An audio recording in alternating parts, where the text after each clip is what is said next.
The planet is getting warmer, and cities are feeling the heat. Climate-induced heat is now one of the most challenging natural disasters for cities around the globe. Fortunately, there are natural and sustainable solutions to mitigate the so-called heat island effect and help cities respond effectively to their climate challenges.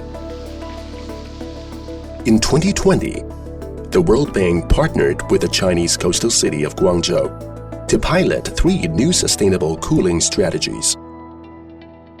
Urban Cooling Solution 1: Creating Ventilation Corridors.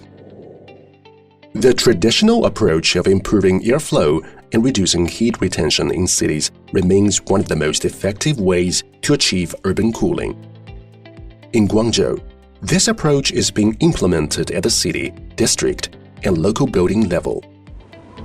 At the city level, Guangzhou has developed 6 cross-ventilation corridors, utilizing open spaces such as rivers and green areas to enhance natural wind flows.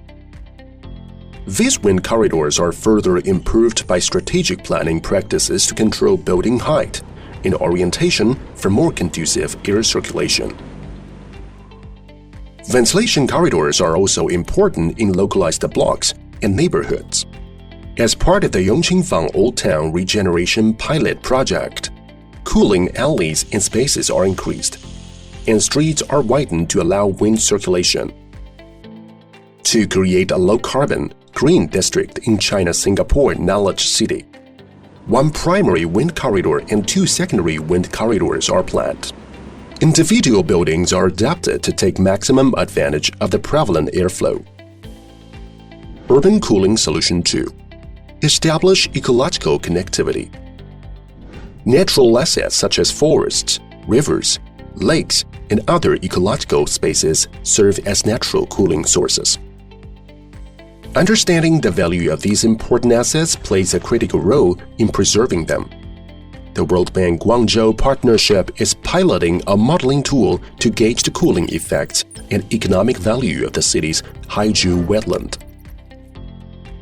In this way, the city can more effectively integrate cooling considerations in land use and ecological planning.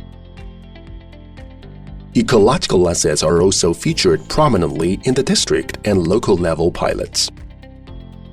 China's Singapore Knowledge City utilizes a network of water and green space to promote cold and dissipate heat. And at the Yongqingfang site-level pilot, the use of trees and water features provide a simple and effective way to achieve localized cooling. Urban Cooling Solution 3: Designing Urban Fabric and Architecture. For over 2,200 years, Guangzhou has utilized architecture and building design to promote cooling. The Yongqingfang pilot is about recovering this traditional approach to cooling and applying it to the modern context. Techniques adopted include the use of traditional bamboo tube houses, double-layered tiles for roofing, as well as sun-reflective light color coating for flat roofs.